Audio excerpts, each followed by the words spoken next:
huge, you know. And I didn't know you did dirty phone calls. I do, dude. Cool. I do whatever they want. Okay. That's kind of part of what I do. You know, I aim to please.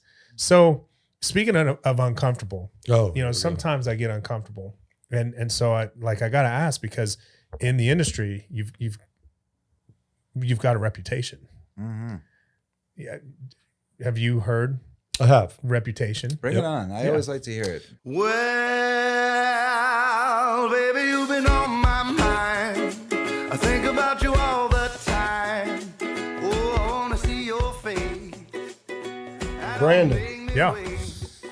We're sleeping around again, aren't we, buddy? We are sleeping around. Who do we have today? We have a very special guest today that has close ties to you that we need to do a cheers with. So why don't you introduce our guest? I'll talk a little bit about the whiskey. We'll cheers and get this show going. Yeah, absolutely. Really super pumped. Honored to have a friend, a good friend, a mentor, a boss, and a entrepreneur, amongst other things. Avi Weisfogel is here with us today.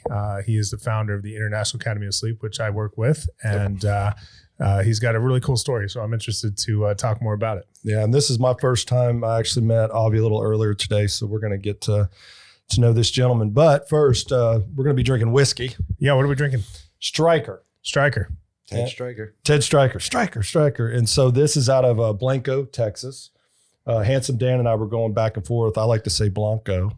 No, it's Blanco. Okay, so it is Blanco. Yeah, it's Blanco. Yeah. Blanco, Texas. Obviously, you're not from Central Texas. Well, I'm from Houston, Texas. The rest Obviously. of the non-Texas world would say Blanco. You say Blanco? Because I would be, Of yeah. course. Okay. No. Well, anyway, so this It's is Blanco, Texas. That's right. So Striker. here's the Striker whiskey that we're going to be partaking in today. And again, so blessed to have the opportunity to drink with Avi. So here's to sleeping around with Dr. Brandon and Matthew. There we go. Cheers to you guys, and thanks for having me. The guy who doesn't get much sleep, but thank you. The guy. So I don't believe that, because I know you go to bed pretty early most of the time. See, this is the rub. Even last night, what was it? I got in to the hotel, so I've been all over the place. Yesterday, I got in to the hotel in Austin at 9, was fast asleep by 9:45, and was up for the night at 1:45. Oh, Wow. So where'd you come from? Was it a big time change or just? Yeah, it's a big time change from Dallas to It's a big time change. It's massive. We're in Well, Austin, time Texas. Big Time culture. change was Big called culture change, COVID screwing with my life in a way where all of a sudden my sleep patterns are different. And not that I want to sit here and talk about sleep much, but yeah, seriously, since the world changed and COVID changed, my sleep patterns changed. But this is cool. I have my whole life, I have been jealous of those guys, the guys who go to sleep at 10 and wake up at 4. I'm like, man, I wish I could do that. Because typically, my alarm would go off at 6:30. My alarm either being my alarm or my wife waking me up. And it would take me a good hour to just get up. Well, I'd be awake, but you don't want to speak to me. I wouldn't speak to you. Well, we had a guest one time, Craig Ballantyne with a B. With Boy, a B. yes. And Craig Ballantyne wrote a book called Unstoppable. Is Unstoppable, right? And he mentioned, and also I've read Brendan Bouchard, High Performance Habits. Successful people wake up early. Yeah. Now 1:45 is a little. No, 1:45 is a little ridiculous. Ridiculous. But 4 has become my norm. Yeah. I'm a 10 to 4 guy now. 10 to 4. So what changed, what about the pandemic changed the sleep pattern, do you think? Was this an anxiety thing? Was this a schedule thing? Or is it like the new grandfather thing and the baby in the house and that This kind of could stuff? be all of it, by the way. So we don't know. Yeah, I will say that the first time I used to say to my wife the following. First off, it's word has it I snore. I don't buy it, but rumor has it I snore. And I would always say, just wake me up. I'll go right back to sleep. Need someone to do something in the middle of the night, I'm your guy. Wake me up. I'll wake up. I'll even go wherever.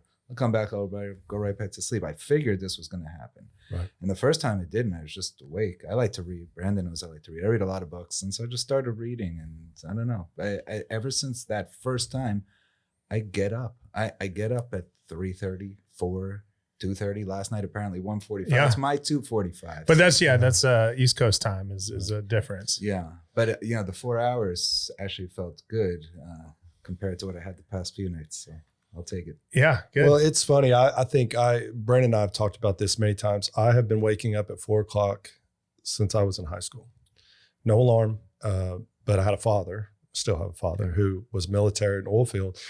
And it was funny. It was almost psychological because in order for me to spend time with my dad, who busted his tail and was a traveling salesman, that's when I got to see him. But I just got in that habit. So in my college years or those fun nights where I stay out till whenever, I still would get up at 4. Yeah. And so it's strange. And so now I try to be so productive between 4 and whenever the day starts. And I've just looked at it that way, that I get more done in that time, whether it's personal, reading or exercising, but I try to do something with that time.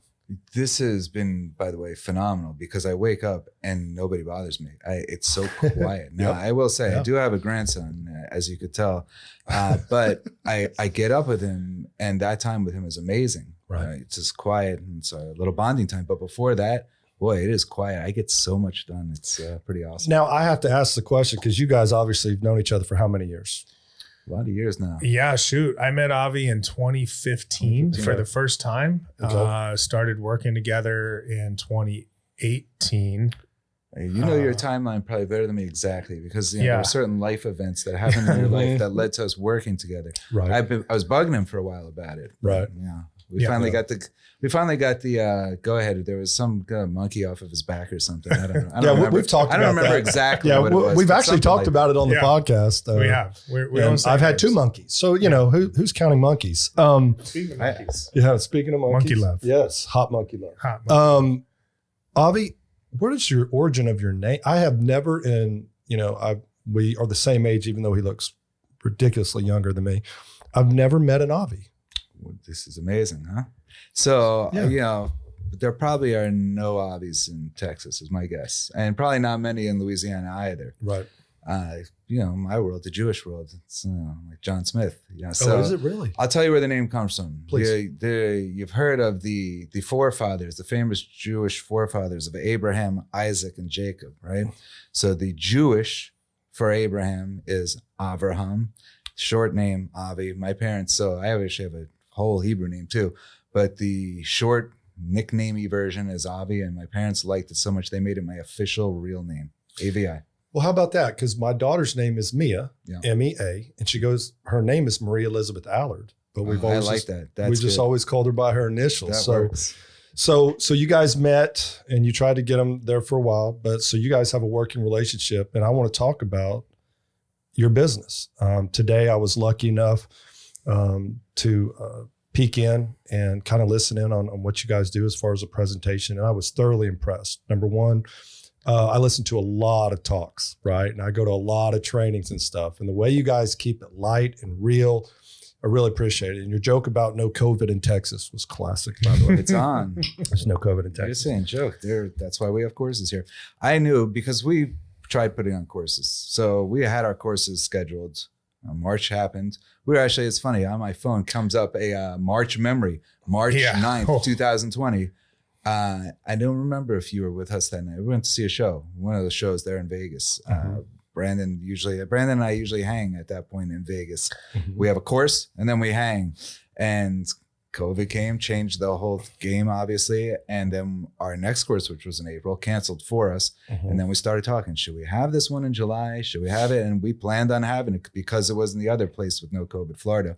Right. And Florida had COVID for like a month or so. They canceled it on us. Just for like a month. Yep. And but when we started scheduling this year, I'm like, we are having these in your office. So. Yeah, we just kind of said we're going to get away from last one in this short little small version. Depending on hotels and depending on the communities and depending on the cities and the governments and the ordinances and all that, it was so unpredictable. And I said, well, we're still open. We've got patients that are coming. We've got business. So let's just do it in my office. And so, it's been interesting, but we've been able to invite a lot of people. And kind of the cool part of it is we've had a lot of people that have been able to come see the business in action. Right. It's one thing to kind of go see it and hear it and hear about it at a lecture or a conference, but then to actually see it in action, meet my team, talk to the staff. It's really cool. And you have, listen, I cover 7 states. I've been doing sleep for a long time. I really enjoy your staff. I mean, what a better way to promote. But let's talk about what we're promoting. Well, yeah. So Avi is the founder of the International Academy of Sleep. We're a group of dentists. I'm a dentist. Avi was a dentist. He's long since retired from dentistry, Mhm. and but we have this field, this dental sleep medicine field that you're well aware of because you work in it. Yep. That's filled with dentists that really honestly struggle to implement sleep. 100%. Making a sleep appliance, treating patients with sleep apnea. It's such a huge benefit to patients, and it's such a life-changing experience for so many patients, and rewarding in a way that most general dentistry just isn't. Right. But it's so hard to implement it, and so many people struggle. And I think Avi kind of figured out how and why, and why do so many dentists? I mean, you've been doing this for years now, years ahead of me. Why do so many dentists struggle to implement this? This is the age-old question, right? Why is it that so many dentists take a sleep course? We all hear of it now, and yet don't do it. The average call I get. I took a sleep course, came home, did 3 appliances, didn't pay, quit. Right? I hear this one over and over. Yep. And the reason I can tell you why they struggle is because I was one of those guys too. I always say former dentist because I don't necessarily put myself in the profession anymore. Mm-hmm. But I went about dentistry and sleep the same way everyone else did. Took courses, tried figuring it out, and there was nothing there. A whole life of trying to work off of referrals when nobody wants to refer to you is not a good way to live. Absolutely. And that was the field. It's still the field. If you get into this waiting around for referrals, hey, you are late to the party. Right? I always say, you go to a sleep doctor now as a dentist, hey, I'm the expert. I took a course. I'll take good care of your patients. Yep. You're one of 50 business cards sitting on their desk, and you're probably number 50 on priority or level. So nowadays, if you don't have some type of different edge, not going to happen. Right. And so it sounds to me like it's when I met Brandon 9 months ago, that was kind of the conversation. I came from, the sleep medicine world, never called on sleep dentistry, really didn't even know about even the product that they were asking me to promote. I had to go ask some people, said, is this a good product? But I will tell you that getting those two to marry and getting the referrals has been the challenge, right? Sure. But also finding dentists to motivate themselves, to take them by the hand almost. And what I do for SomnoMed is I try to do exactly what you guys are doing, but take them by the hand, say, you got to get out there. You got to bring this business in. And through Brandon and through your company, I've met some amazing dentists that I think they have it down. And so it's a process. It sounds like that they just follow. I'm kind of asking this a question, but it's still that fortitude. They got to have that get up and go, correct? So, listen, this is every business, right? If you don't get out there and make it happen, nothing happens. Okay. Dentistry might have been a little different, I guess. And I said this today also in this weird joking manner. Think of what happens when a dentist opens a practice. Either buys one, which has a built-in patient base, or they go and open one. But either way, there isn't much business building. It's like, I'm going to work in the practice doing dentistry. I'm going to hire some $15, $20 an hour staff people. And the profit is how I make a living. I don't know. It's really how it goes. There isn't a well thought out process because no dentists have business training. That was going to be my question. Is that all came out of dental school with 0 business training? So it's like, hey, go figure it out for yourselves. Wow. And so now you want to try to motivate them in this world when they just opened a business. Day one of opening a dental practice, you could be profitable, not the normal business life, but certainly is normal in dentistry. Every practice I bought, I was profitable day one. Sleep is probably more like other businesses. And so when you're used to, hey, I'm just going to show up and make money. What do you mean? I got to go out and talk to people? I don't like talking to people. I got to wait in somebody's waiting room. I got to be online. No, I don't think so. And so it's a difficult process for people who aren't used to doing it. Yeah, it's interesting. Same thing. When I opened up my first dental practice, I showed up, I bought the practice, a dentist retired, and I started doing dentistry. We had a front desk in place. They filed the claims and they did the claims and all that kind of stuff. They collected money. They had this process that they already kind of carried over from the former dentist. Now, whether that's a good process or a bad process, a lot of times you don't find out. Right. So I'm a couple years in and I'm thinking, they're doing the job. I don't realize that I don't even know how to file a dental claim. I don't realize that I don't even know how to schedule a patient. Like, I don't even know how to use the software. Wow. Because I'm just doing the dentistry. And so I get this idea. I was like, oh yeah, let's build another practice. Let's start a new practice, brand new, scratch practice. No former employees, nothing. So my partner, Max, and you met Max, and we built this practice, and we're like 4 months into the practice and we're running out of working capital. Like, we're running out of money. Yeah. And we've hired this team, and we've kind of thought that we knew what we were doing and how we were doing things. And then we like start digging in, and we realized like, we haven't filed a single insurance claim in the 4 months that we're open. You got to go get the old Not place. one claim have we filed. And I'm like, Max, we haven't filed a claim.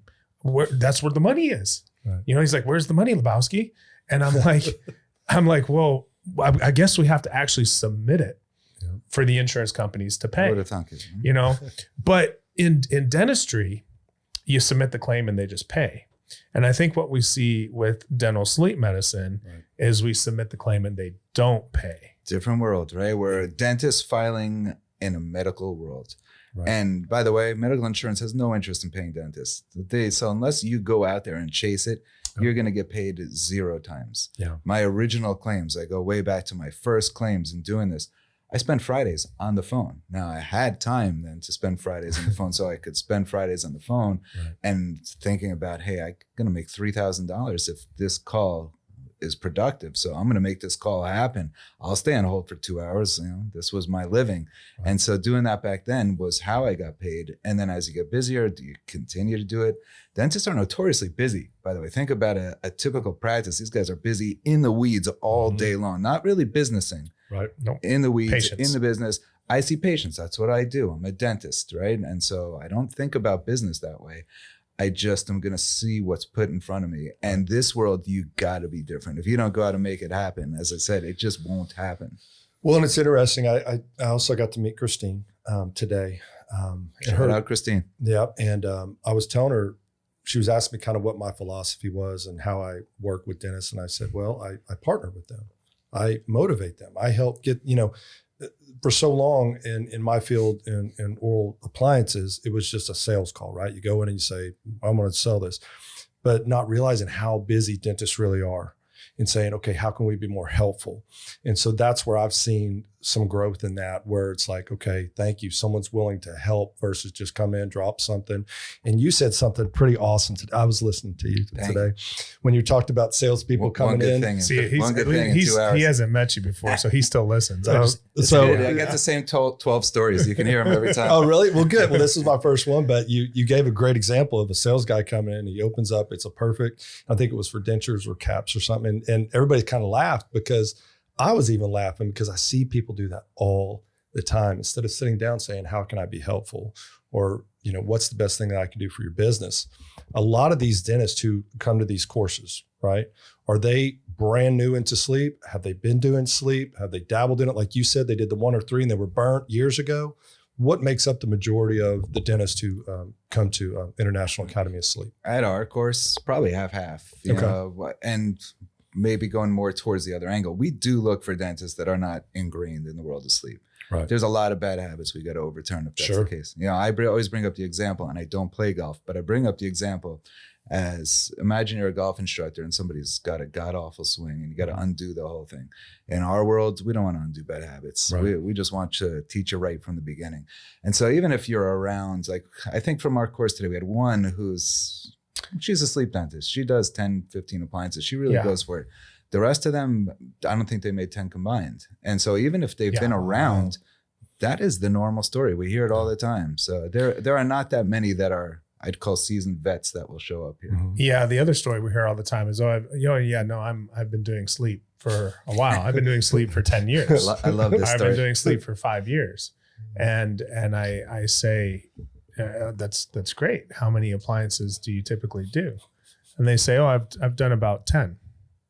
Total. And I'm thinking 10 a week, this last month. I said, 10 a month is really good. Oh, no, I've done 10 since I started 10 years ago, Damn. So they think they're going to do this. And then it turns into one every once in a while. model.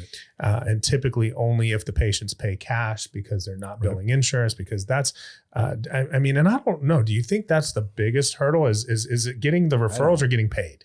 All right. I'm going to say it's getting the referrals over getting paid, because we see what's out there. I tell this story all the time, and listen, being that you might not have heard my stories or might not have paid attention to this one, I don't mind saying it for the third time today. Imagine you're a dentist watching this, and imagine a specialist comes into your office who does crowns, right? We call them prosthodontists in our world. And that's how general dentists make their money, right? We do single unit crowns, we do multiple unit crowns, but this guy goes to special training for it. He comes into your office and says, hey, I went and I got special training for this. I'm going to take great care of your customers. I'll talk you up in a really great way. And I'm going to do phenomenal work. Please send me all your single unit crowns. And if you're a dentist, you're looking at that guy cross-eyed saying, hey, that's how I make a living. Please get out of my office.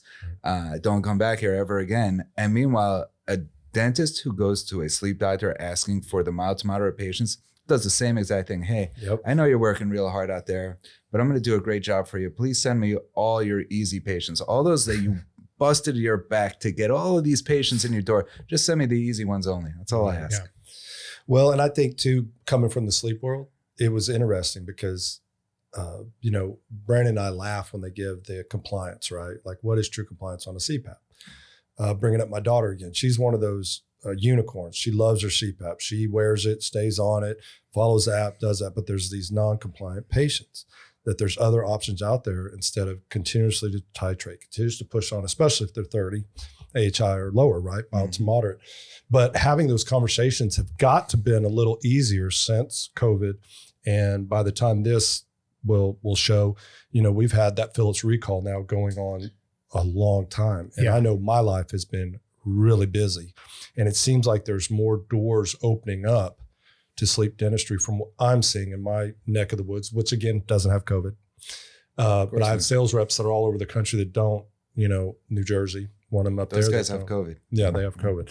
But I find that it's COVID infested. Everybody keeps telling me, Matt, if you'd have done this 10 years ago, no one would be listening to you. You're lucky you started now because of those. It's almost like the perfect storm happened, but y'all are shaking your head like, the perfect storm is there, and the people that are willing to take advantage of it are going to take advantage of it. The people that are prepared to take advantage of it are going to take advantage of it. Right. So there might be more knowledge, but there's still that undiagnosed population. So CPAP recall is a huge deal for the patients that have it and have been on it. But we're still fighting for scraps. When you think about it and we look at the population, what is the numbers are 80, 85% undiagnosed. I still say 90. It's still 90% undiagnosed, meaning these patients are flying under the radar. They haven't been diagnosed. And so all of the sleep doctors, all of the sleep dentists, all of the sleep labs, all of the DME companies and the CPAP companies, all of the commercials and the over the counters and the pillow people and all that, they're all fighting over that 10% of people that's been diagnosed. And I think the great thing about part of our model is getting more people diagnosed. It's finding the other people that to get them diagnosed. So, I think, and no great business comes without, failure, probably. Sure. I know Avi's probably had his fair share. My biggest failures ever in this field, that's for sure. So I think, and I know some of your story of how you got started with cardiology in this, but when you really start to think about it, what you were doing was kind of crazy. Yeah. Listen, people might say what I'm still doing today is crazy. Being on our podcast. How did this start with the cardiologists and the labs that you had all over the country? Because this didn't start as dentists. It started as you tried this model. This started with an idea, right? The idea was going to be, hey, I have not met one person that is doing a massive amount of appliances. I had this thing always of wanting to be different. I guess I am different, but always wanted to be different. And in dentistry, I don't know what that looked like because I had an idea somewhat growing up. There was, I graduated in 1998 from dental school. And back then it was the dental spas. I'm going to build a dental spa, and everyone's extreme makeover was a big deal then. People were doing cosmetics galore. I learned how to do it, but that wasn't standing out, and nor was it, turns out, was it sustainable. And so when I found and treated a patient for sleep apnea and saw that I could do it, get paid for it, and change somebody's life, I'm like, that's the one. I'm going to figure that one out. I spent 10 years just going back and forth and getting nowhere. Right? Literally nowhere. If I saw 4 patients in a month, it was a great month. Right. So instead of the 1 a year, it was a 1 a week type of thing. But even then, you know, I said, what kind of a business can survive on 1 patient a week? Not many. I wanted to see more. And there was this one big change that really pushed me over the edge. And I know that I was doing some appliances. If there were appliances done in my area, it was probably me that was doing them. But there's just, again, not many out there. Medicare came and changed the rules for a little bit. There was a brand new code. The code was introduced. It was a specific code for an oral appliance. Our first codes were, you know, hey, find a code that fits. There isn't an appliance code, so find one that makes the most sense. When they introduced a code for the first time, which they did in 2009, I guess it was, hey, here's a code for an oral appliance. We got no clue what to pay. And Medicare, because they don't know what to pay, they just came up with this number of $4,800 that we're going to pay for a Medicare appliance. Now, I will tell you that number is anywhere between $1,100 to $1,800 today. But back then, 2009, I was getting $425. And so when I heard someone was getting $4,800, I'm like, how? Impossible. I want to know that. I want to find that out. I chased this. Turns out it was true. It was a small window. You had a small window to get paid while Medicare was figuring out what to pay. They were going to pay this amount while they were gathering the data to say, all right, here's what dentists are really charging. And we had a good conversation today. One of our attendees today said, yeah, I've done 1 appliance. And I said, well, how'd you choose an appliance? And he says, like every other dentist I speak to that does the story, well, I opened up my Glidewell catalog. There was a Silent Night appliance, and it was $50 for the appliance. And so I did that one. I said, let me guess how much you charged. 4 times lab, $200. Like, how'd you know? I said, that's the way it works. And I said, and frankly, there are way more dentists doing what you do than what I do, which is seeing a lot of appliances. There's, you know, probably 100,000 of them seeing 1 appliance charging $200, $300, $400. And so if my fee's $7,000, your fee's $400, and they're gathering that data there, we're going to know they're going to be way closer to the $400. Right now, if we had all these people in the 7,000 range, maybe we would have had something. But that's where it came. So for me, once I heard this, it was a determined effort. Now, Brandon knows me. You're getting to know me a little bit here. Once I set my mind to something, I just don't really stop until it happens. So we're talking about starting a business in 2009, raising a ton of capital, which is not my world, by the way. It became my world because I was determined to do so. So I partnered with an investment banker, and the original idea was, hey, listen, I'll run this behind the scenes. You raise the money. And he said, well, if you know anyone, feel free. My first day of calling people for investments on this, I raised $1.5 million. I'm like, wow, that was easy. I don't think that was hard. Challenge me here. And so we raised it, bought a company, and the companies had relationships with sleep labs. And they were doing nothing, absolutely nothing. And I said, why do these sleep labs even exist? Nobody's doing anything with them. Let me see if I can speak to them. We started working with them on a model where if we ran their sleep labs, they would pay us a fee for running their sleep labs for them. Got a little bit of traction. How many sleep labs did they have? So they worked. They didn't have any. They were managing. Yeah. They worked with. They weren't even doing. They were scoring studies for 6 or 7 sleep labs, scattered. Right. One was in New Jersey, so that was easy for me. That's where I'm from. One was in Idaho. One was in Iowa. But I'm like, all right, let's try this out. Let's see what happens if we can work this relationship. Once we saw that people were willing to pay us to manage it, we said, hey, this is the business. Let's build sleep labs, and let's do it for doctors who have patients sitting there in their waiting rooms. And for me, that was cardiology. My dad's a cardiologist. I knew how many patients he had that had undiagnosed sleep apnea. And we specifically started building sleep labs for cardiologists. Now, this is a backwards way of getting oral appliances. It's like, hey, I want to see more oral appliances. So here's the plan. Let's go raise $1.5 million of capital. Let's go into a world I know nothing about. Let's overpay for a company that I don't know anything about. And in the end, of course, that's going to lead to more oral appliances. Now, that did in fact happen, but that is a lot of determination. Now, that is. How, I mean, we know sleep labs are where you go spend the night. You do the polysomnograms. You're hooked up to 27 wires, and you get the full comprehensive sleep study. And how expensive Respironics? And they sell sleep lab equipment. Yes. Now, are you familiar with what it costs the Omnis? Oh yeah. to fund or to equip a sleep lab? Well, a lot of them they'll rent it for a while. Okay. Or the rent to own, but yeah, I mean to get up, it depends how many beds, right? But so it was typical. You did 2-3 bed sleep labs. So it was either a 2 or 4 bed sleep lab. We had 1 8-bed sleep lab. We ended up building 27 labs, by the way, across the country. 27 labs across the country, and Average cost per lab to build, equip, all that. $500,000. Wow. We're talking about construction costs too. Well, that's So- you're guiding that. Yeah. Not just So we're putting it all into play.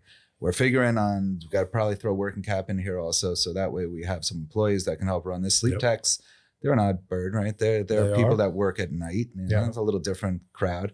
We actually started, to show you how hard it was to find those employees, we started our own Let's Train sleep tech programs where they're only didn't have to pay. They just had to work for us. So.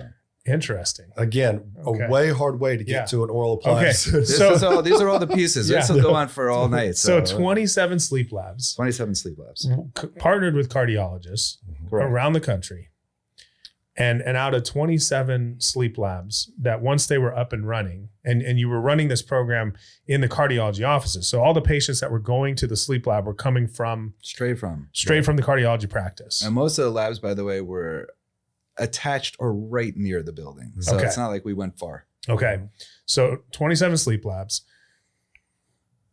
Obviously, there were oral appliances coming from this. How, at the height of that, 27 labs, how many oral appliances would come out of 27 labs with 27 cardiology practices? It was typical locations. A typical sleep lab location was a 15 appliance a month gig. Wow. Okay. Right?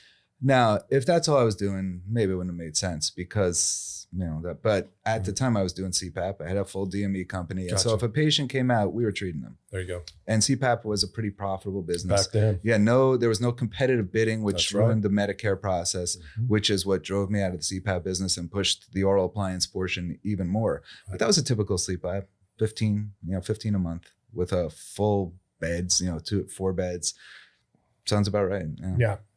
Wow. So as we know, insurance companies do what they do.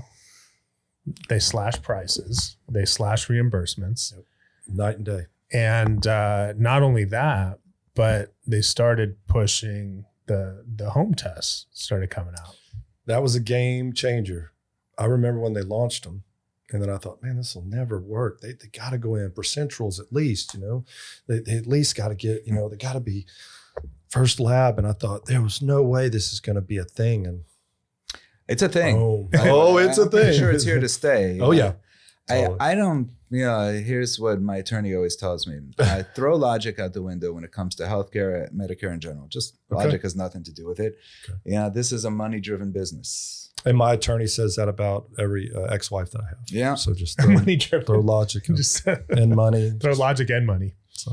Yeah. So 27 sleep labs, 27 sleep labs. $500K. Amazingly invested. enough, by the way, 1 out of 27 is totally full. It's a 4-bed sleep lab in Arizona, completely full. What are they doing differently than everyone else?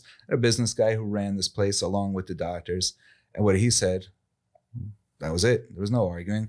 Doctors would say to the patients, you're positive, you're going in lab. Patients would say no, they'd say, find another doctor. That's simple. Wow. So we had 1 totally packed, 26 not so packed.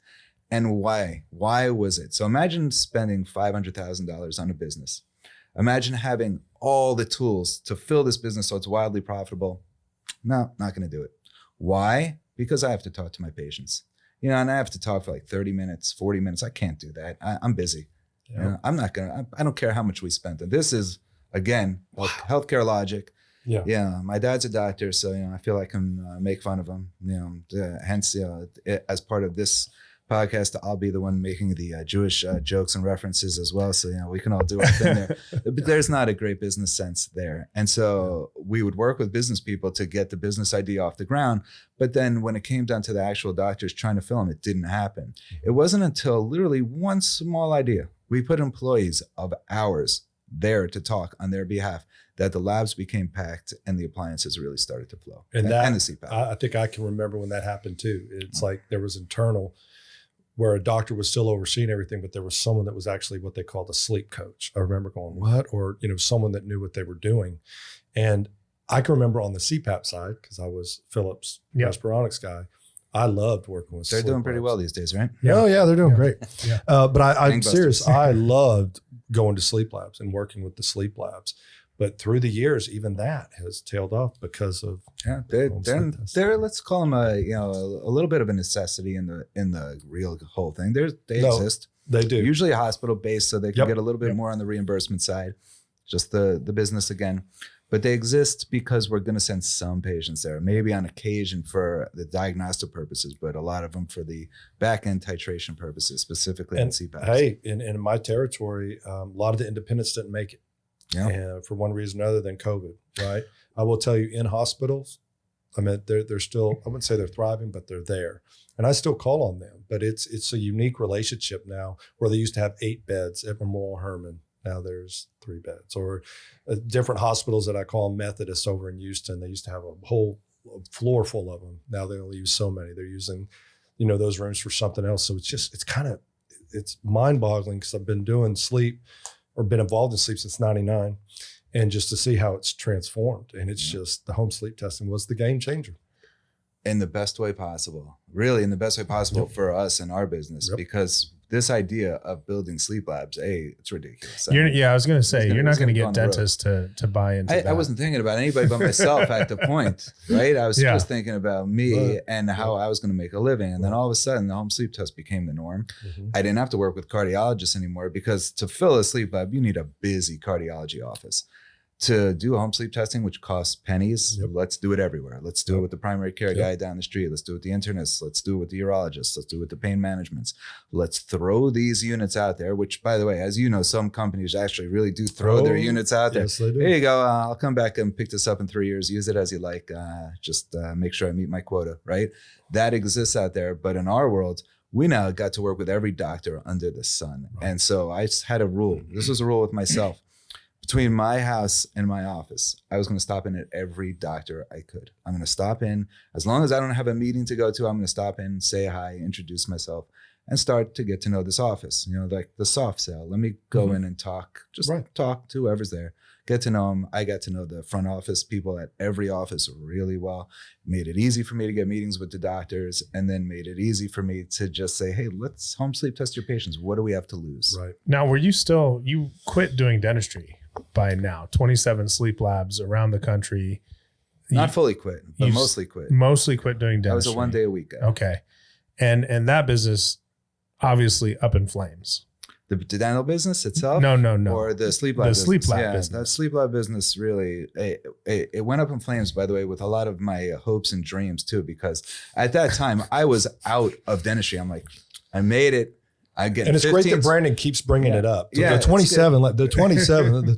Brandon is good in my world. He could do anything. Yeah, we got that relationship, so it's all good. But the reality is that this was a huge deal for me. I was out of dentistry, which is what I wanted. I was looking for that idea that was going to be different, and sleep seemed to be it. And when the sleep labs went up in flames with a lot of debt personally signed by some idiotic dentist in New Jersey, that was a tough pill to swallow. Right. Luckily, the sleep labs might have gone up in flames, but the home sleep test changed the industry. It did. By far, this was one of those cases where the worst possible scenario was the greatest blessing. Yeah. So, out of the ashes comes the new business idea. And that's what I think I love and appreciate about Avi is, insurances are constantly throwing curveballs at us. Mm-hmm. They're changing things left and right.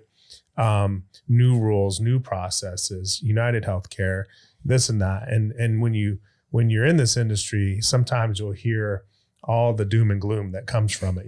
Oh, did you hear about this change? And this change is going to fuck everybody up. And now we got to do this. And now we got to do that. And it's like, I think it's just trying to scare more people away and more dentists away from doing this. And every time, Avi's just like, all right, we got to change. Here's how we're going to adapt. Here's what we can do differently to take advantage of that change. And, it's just really cool to see. Well, I think the kids use the word pivot, right? But I think your determination and how you described yourself, I've known Brandon for a little while. It's no wonder you guys are in line, but it's just not giving up, right? Yeah. It doesn't exist in our world. Right. If you did, you'd lose. I would have lost on the first part of the sleep labs. It wasn't easy. Right. I mean, imagine a dentist going out trying to sell a physician on any idea. Right. You walk into a physician's office as a dentist, there's probably that inferiority complex of, hey, those are the guys who actually were the real doctors. These are the guys who didn't get into medical school. That certainly existed.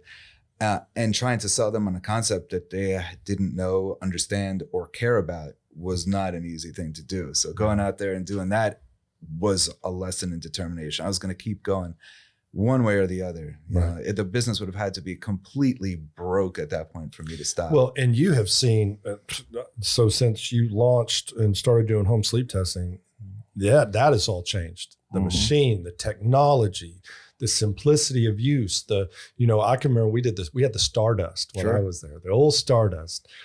And I can remember you're going, old. I'm pretty old. But you remember the Stardust. But think of the Stardust because it's just like I don't know what the Stardust. It's like this old school. Hey, go back to Vegas. I don't know what the Stardust is. Well, it is. It was the very first Philips, Respironics home sleep testing. And an old school unit. And, part of the parts that started to make the sale of home sleep tests easier was the fact that they started to look more professional. I mean, think about our group. Our group uses a lot of ResMed. I'm not throwing plugs to anyone. We use it because it's economical. Makes sense, right? We get the same results anyways. There were professional looking devices out there, Aries and WatchPad, that when we started showing these to doctors, there was this a little bit of a wow factor. It was like, oh, those are pretty neat. I could sell those. Right? Yeah. Well, and I can remember going against, right? Because we did the night one with the Alice night one. So we're going to match the name. Alice was also the sleep lab. Alice was our equipment for and years. so we thought Alice night one, it was sleek. It was, it was the newest thing. But I will tell you, to get that off the ground, there was even nervousness from physicians, right? Like, how do we do this? I have a very good friend of mine who was the vice president of sales for a company called Viamed, and they launched home sleep solutions. And him alone, he ended up making this business out of nothing. And again, it made millions because he would go to the general practice. He would go to OBGYN. He would go to and say, this is how important sleep is, and this is how easy to get it tested.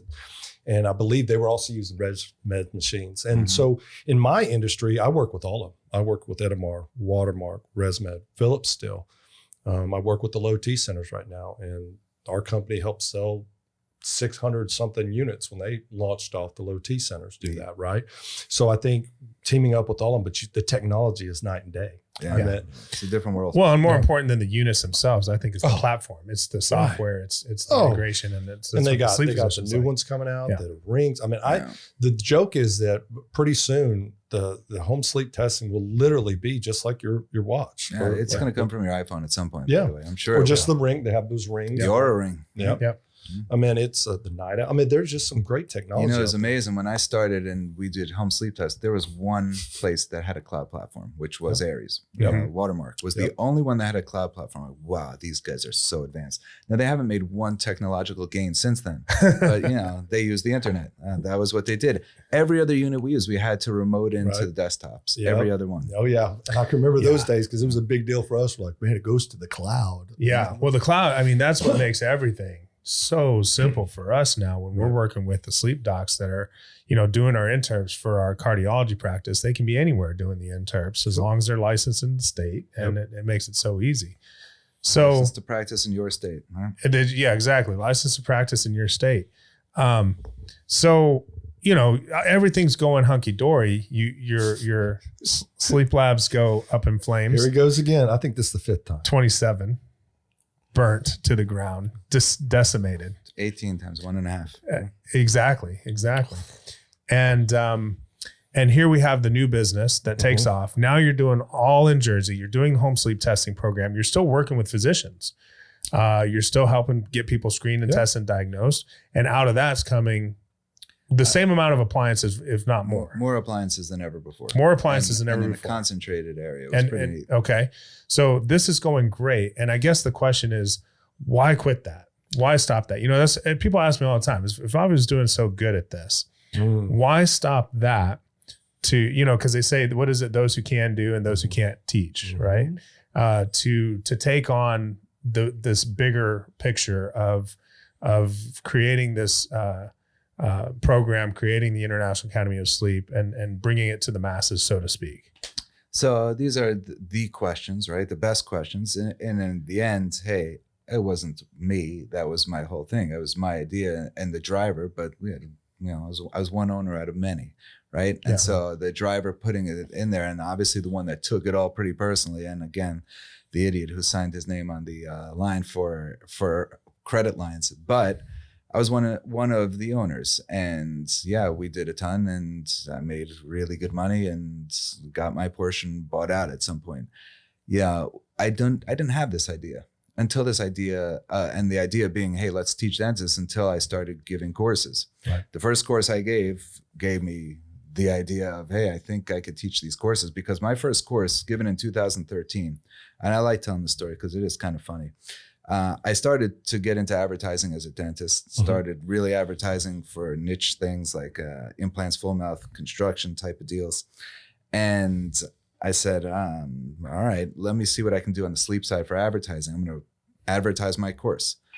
So I put one advertisement out. By the way, that was it. One ad for my first course. On radio? Or it was in Dental Economics or Dental Town, one of those two. I don't remember. But the ad said specifically this: everybody who's teaching you sleep apnea has no clue what they're talking about. That was my headline, right? And for some reason, it upset people. Yeah. And what I meant was, and I even wrote it in there, they certainly knew more than me about science.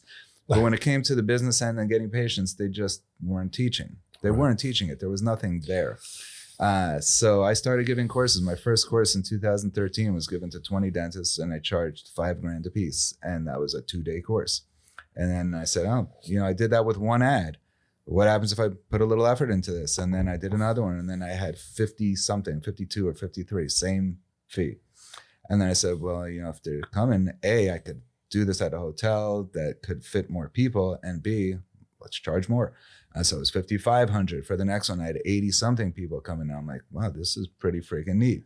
It's a 2-day thing that I'm teaching rather than, the 24/7 gig. So it became a simple choice. Now, there was a lot that had to happen for this to actually be let's get out of the sleep business and let's concentrate on this. At my last course that I gave solo as just Avi Weisfogel, in the crowd was a dentist who would become my future partner, named Barry Glassman. Barry's the best educator out there. He is the clinical master. The godfather. Yeah. And really amazing stuff. He heads up the clinical, he's like the clinical director at IAOS. He teaches the diplomat program at IAOS. It's pretty amazing. How many censors and bleeps would we need if Barry was on our show? You and Barry would just be one big bleep. We need Barry on our show. He has a potty mouth. Yeah, it's good. Everybody's got their thing. Brandon's is endearing, so it works well. It works well. But it's good. So in the crowd, he's sitting there, and he didn't want to be there. Somebody dragged him there, and I said hi to him at the beginning. And just because I knew who he was, I wasn't friends with him or anything. I'd met him one other time, which we could get into one other day. But I met him one other time, and I said hi. He's like, yeah, whatever. Course is over Saturday night. So a whole load of people waiting to ask me questions, and Barry's sitting over there. And I could see him looking at his watch and wanting to get out of there.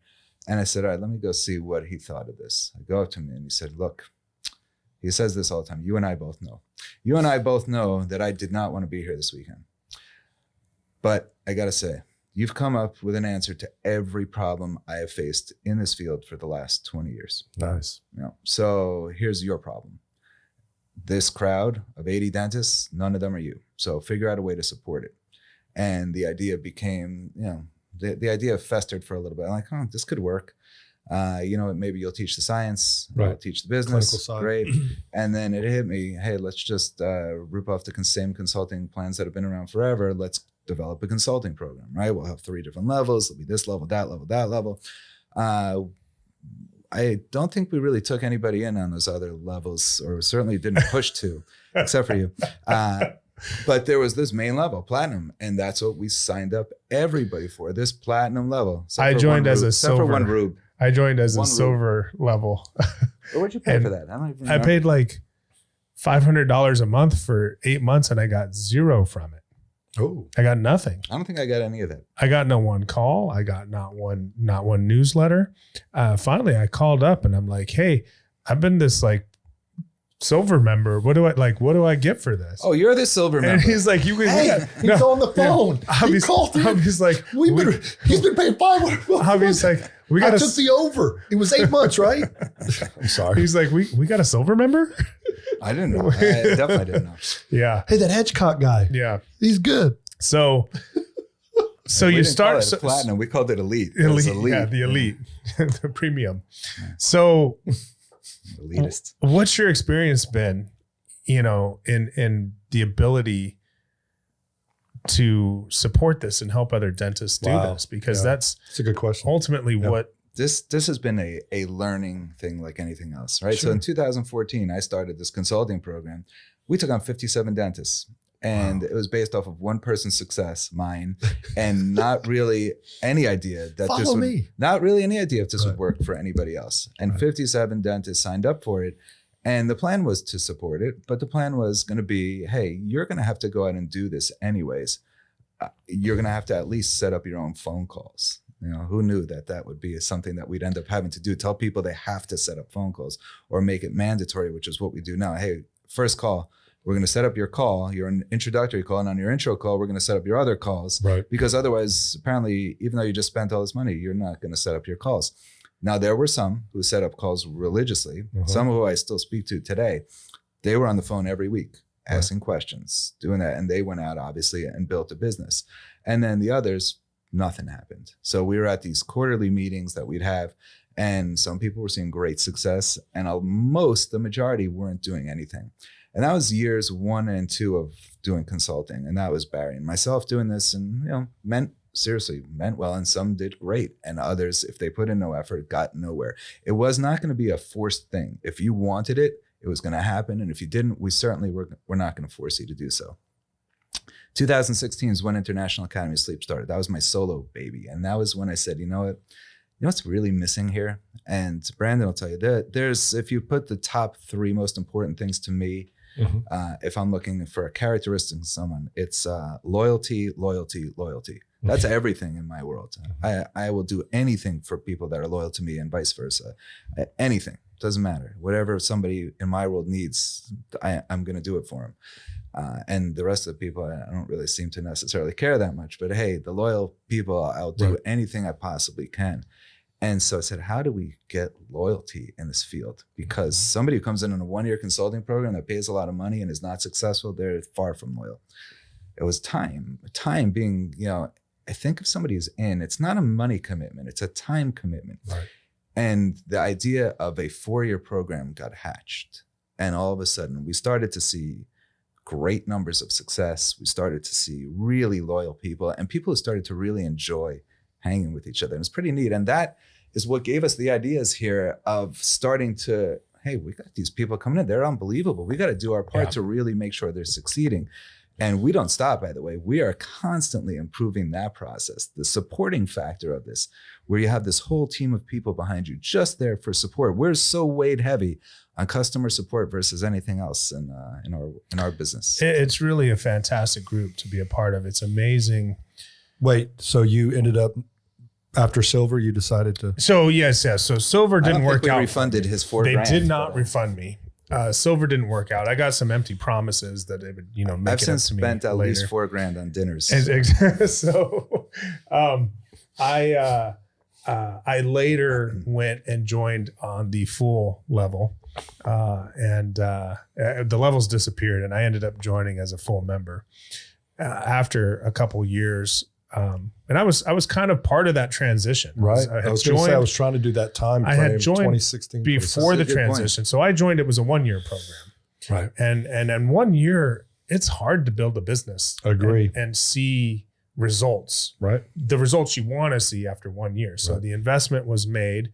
we're having some success, but we're not yet where we want to be.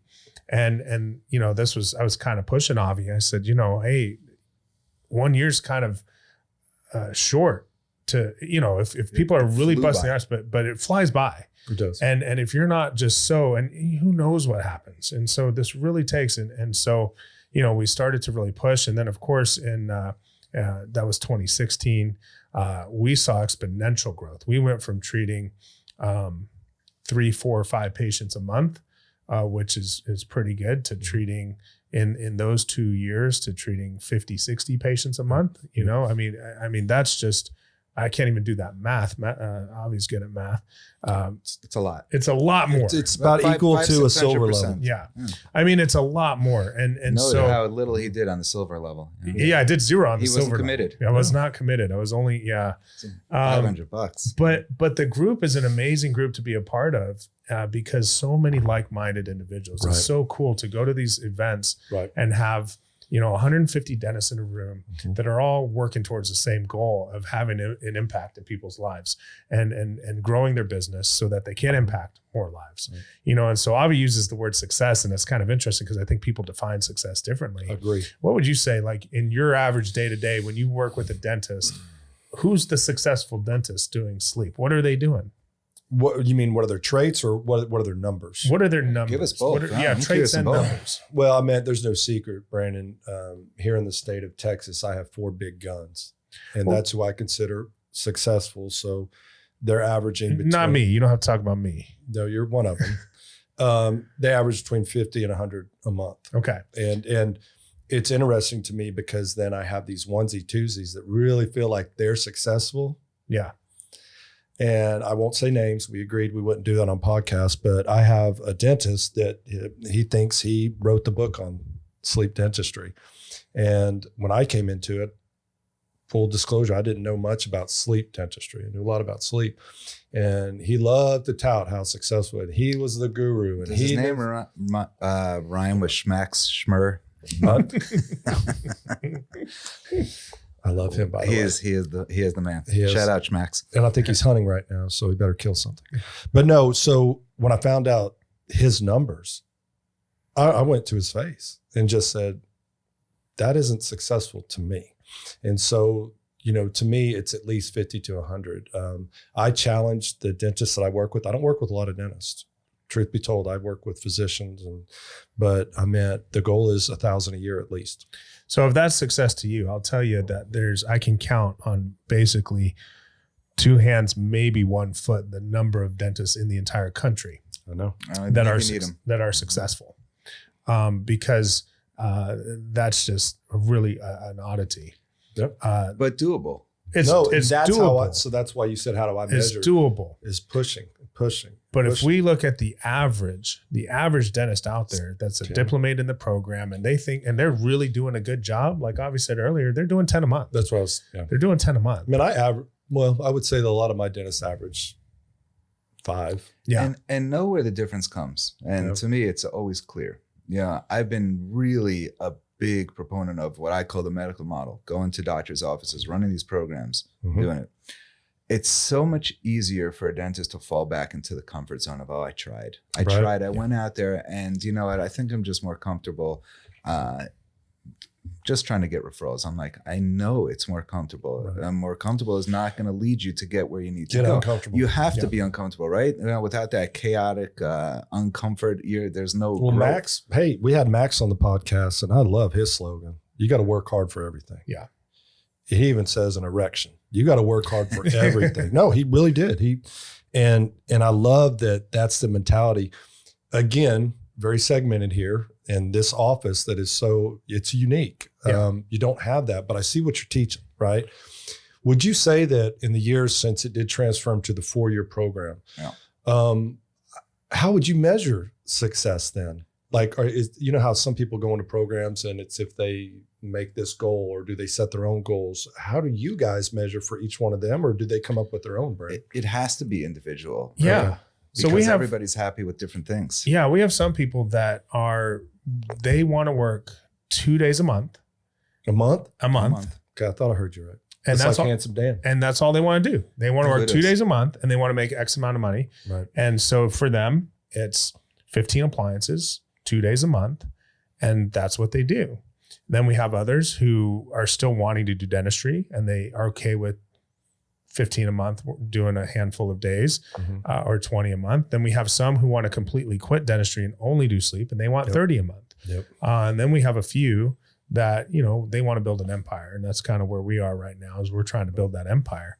And so it is individualized. And I think that's, you know, when we first sign people on, that's kind of the conversation. Now, if you're not doing more than 10 a month after a year in our group, you're probably one of our least successful people. And that's what I meant. Yeah. Like, but what if they're happy with that? If they're happy, but that works. And that's fine too. So, hey, you're in the sleep world, right? Yep. What happens to the following patient? Guy's got a severe case of sleep apnea, right? Severe. AHI of 40. Mhm.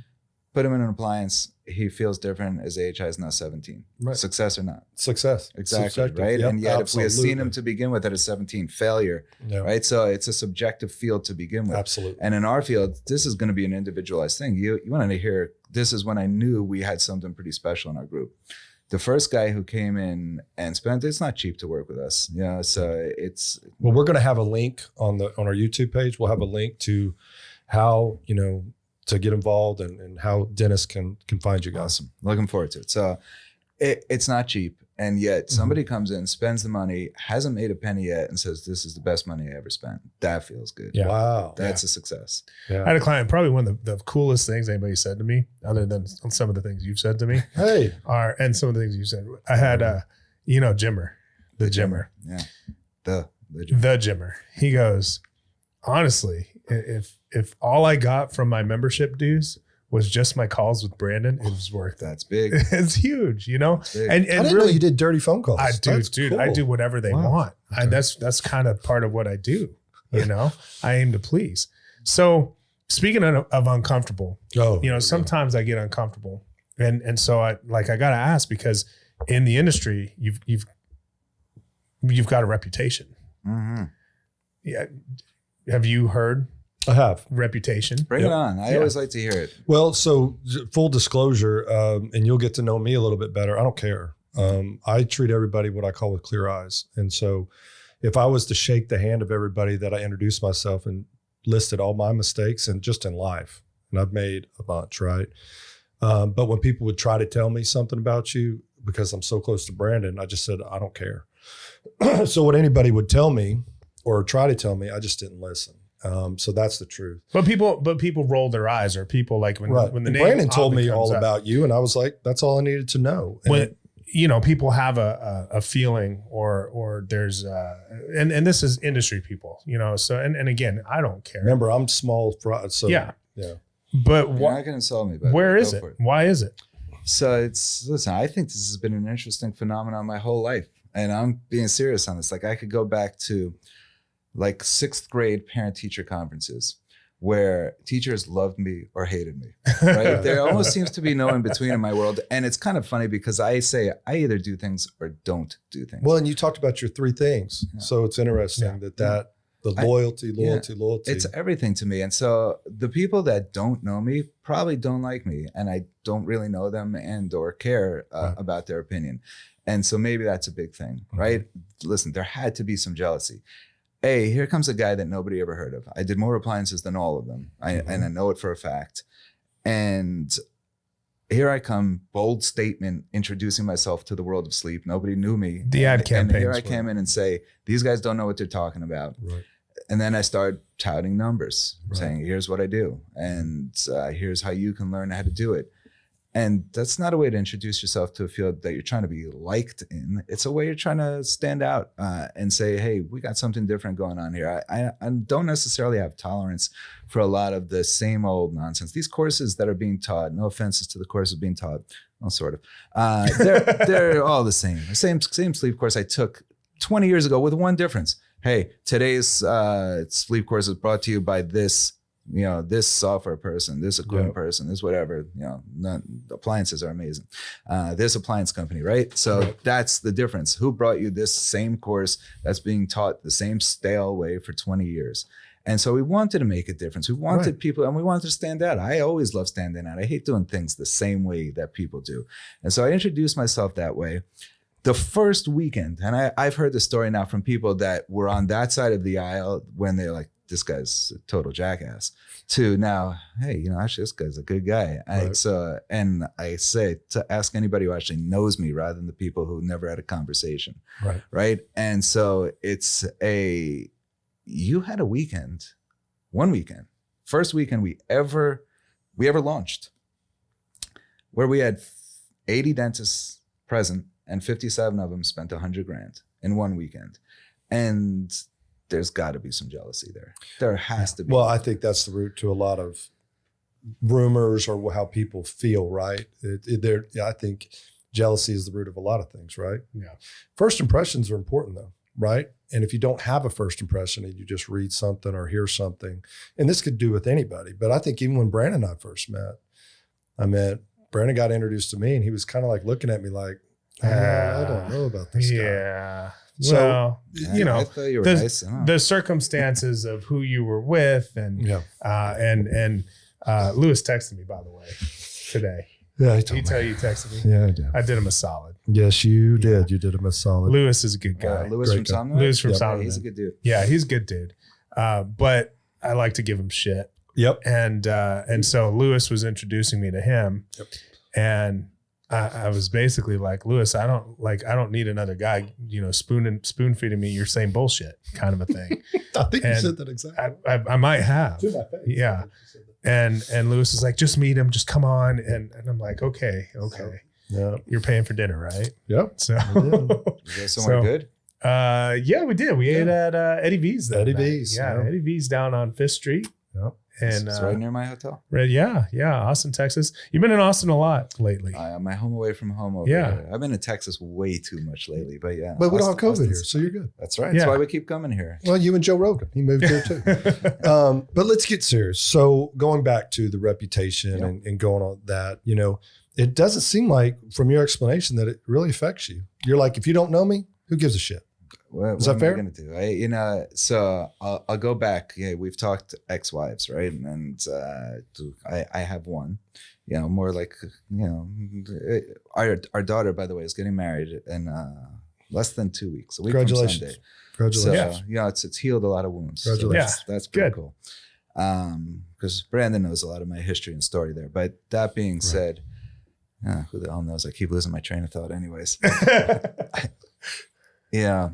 This whole crazy world that we're in now, and understanding the people that are out there in this industry and who they are and what they bring into me. I'm going to do my best with people that want to do something different. I don't necessarily have, it's not that it upsets me. I just don't necessarily have a place where you're just going to shoot for plain old average, little, not making a difference. Because I see a field here that is broken. It's a broken field. And IAOS and all the IAOS members are like busting their butt to make such a difference out there. Right. And it takes, we need thousands more, not hundreds. I need thousands of more members to really make a difference. Because if we had 1,000 members, 2,000 members, and each one of them was doing that 30, 40 appliances, well, now we're making a difference. And so, hey, we're certainly aiming high. We're going to bring on 100 new members in the year 2022. It's going to be pretty cool. Avi, something we share, and like you don't know me very well either, but I think how this podcast got started was visiting with Brandon and talking about our passions in our lives. And I am so passionate about breathing and sleep. And breathing is good. My mother passed away almost 3 years ago for COPD.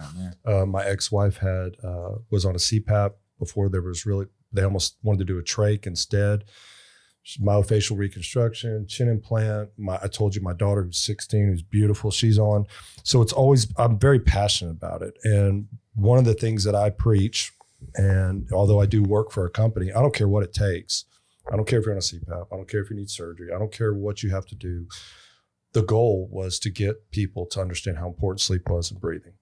And I'm like you, I'm not tunnel visioned, but I don't let the outside things bug me. If someone doesn't like me or they think I may be too pushy, because I'll ask for anything, right? Because of the need for the patient. And what I hear you guys saying, and what I enjoyed about today, because again, I have very big ears. I could hear, them talking to you at lunch and different things. You're going to have that percentage of these dentists that have that passion. But there's also some of those dentists that I call on, right? Like I said, they're just about the money. How do you guys navigate? Think about this for a second, that they're looking at it as more of a business, but then there's also those that are about really helping. Like, how does that? So I have a good story on this one. All right.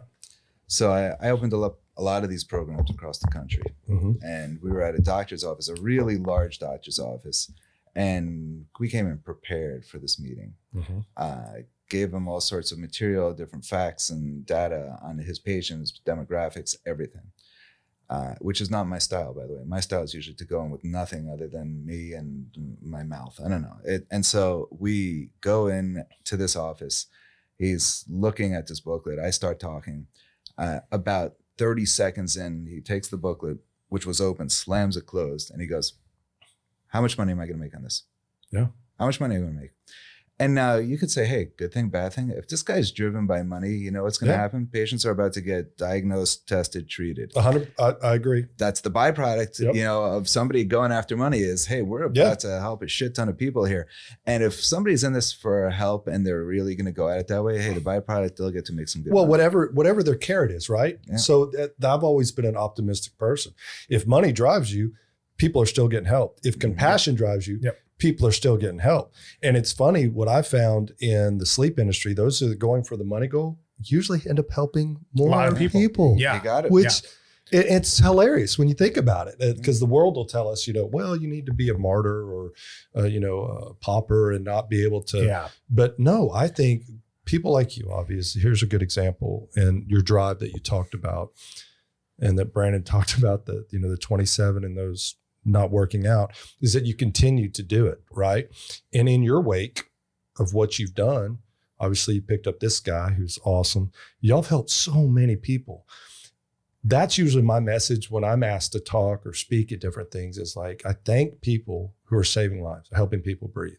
So I'd be remiss, thank you both. I think what you guys are doing is so important. It's what's the saying, teach a man to fish, he'll eat forever, and that's what you guys are doing in this industry. Your goal of 100 and thousands and all that is awesome. And hopefully this podcast gets out there and people can see that, you're changing lives, man. It's incredible, the lives that we change. And when I started this, I kind of was in that boat of, man, we want to help the patients, and it's going to create, there is a business side of this that's going to create some revenue there as well. And that's really cool. And I thought it was all about impacting patients' lives. And I just thought naively, this is all just about impacting patients. And then I started to realize, holy cow, we're not only impacting patients' lives, we're impacting physicians' lives, physicians' practices. We're impacting the lives of the patients' families. That's what I was going to say. The caregiver. Then I start to look as we grow, and Sleep Better Austin Sleep Solutions now has about 24 different employees. So we've got 24 employees that are helping feed their families and take care of their families. And they have a job that's impactful, that they get to go to and have this positive effect on people's lives. It's not just a punch the clock and, waste the time type of a job. It's a really meaningful job. So, and they get to go home and help take care of their families and put food on the table. So we've got those lives we're impacting. Then we think about just the greater community and the lives around us and what that does from a societal standpoint, from an economic standpoint. And then we start looking at 150 dentists in our group, growing to 192 dentists in our group, growing to 292 by the end of next year. And the number of lives, I know Avi has a lofty goal, 4 million. That's the plan here. 4 million patients diagnosed and treated because IAOS exists. That's awesome. Okay. By the time this is all said and done, That's a legacy. That's 4 million people that are lives saved years added, Right. quality, Yeah. healthcare costs down. Think about the impact. Oh yeah. You know, so it's this far-reaching concept. It's really cool. Well, to I'm think gonna throw a curveball at both you guys. So I happen to know a dentist in the Dallas Fort Worth area who loves the community aspect of IAOS. Like loves the fact that there's accountability, there's someone to call, there's a community aspect. You know what I'm talking about? Yeah. And that motivates her. But that's her, right? That's her character. Well, that's our biggest Yeah. job now. Our biggest job isn't the model is the model. Right. The patients are the patients. The doctors are the doctors. You can go to any city, any town, USA, and that doesn't change, right? Yeah. So the job is help these dentists not give up. Yeah. Because if you're doing it alone, it's hard. Yeah. And if you're not Avi and you're not Brandon, and even Brandon, I had Avi. When I felt like giving up, I had Avi say, no, you can't give up. Did you just go third person? I think I did. You did. I didn't mean to You do went that. I'm third person. sorry. Dan, can we edit that third person shit out of there? Keep it sincere. So anyways, I know we're coming up on time. Yep. We got to close this. Avi, really, again, a mentor and just a friend, and you mean so much to me, and I appreciate everything you've done for me and my business. And you know, I tell the haters out there, there's never been a time I haven't needed you. That I've needed you and you haven't been there for me. I got a good story on this one. It's good. Oh yes, let's end on a story. good. All right, This come is on. a funny story. So the industry starts, right? That whole weekend happens, and there's chaos in the industry. Who was this guy coming in? Where does it get off saying this, all this stuff? Who is making this kind of money? And, you know, people start spreading their garbage. Somebody opens a website about me. Ridiculous. I have children. Like, you know, this stuff isn't necessary. I don't even know you or anybody that's related to you. I'm like, well, what do you have? Nothing better to do with your life? So I wrote this. Oh no.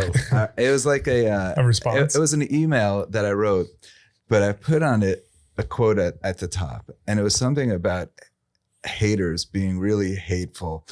And I attributed the quote to William Shakespeare. And I wrote something about haters. Now, back then, I would take my emails, send them to my partner, Barry, whose wife is an amazing writer. And she took this and she starts editing it down. And after like about 10 hours, Barry calls me. He's like, listen, Sharon's been looking for like 10 hours. She cannot find the actual Shakespeare quote. I'm like, that is not Shakespeare. I'm pretty sure they didn't bring up haters back in the Shakespeare. But that's good that she spent 10 hours on it. Oh man, that's funny. That was pretty funny. Yeah. No, I think that was a rapper that came up with haters. I don't listen to rap. But no, Avi, thank you so much. my pleasure. How we end the podcast is just one last cheers. I just want to say it's been a pleasure having you on the show. Thank you. Getting Pleasure's to know been you. mine. I look forward to getting to know you better in the future. Thank you for sleeping Cheers. around with Dr. Brandon and Matthew. And Striker Whiskey. Striker from Blanco. And we'll find details on also on our YouTube page. We'll have a Looking link. forward to it. Hey, send it out to iOS. We'll pop it out on our stuff as well. You got it. Thank you, so sir. much. When the sun goes down and the moon is high,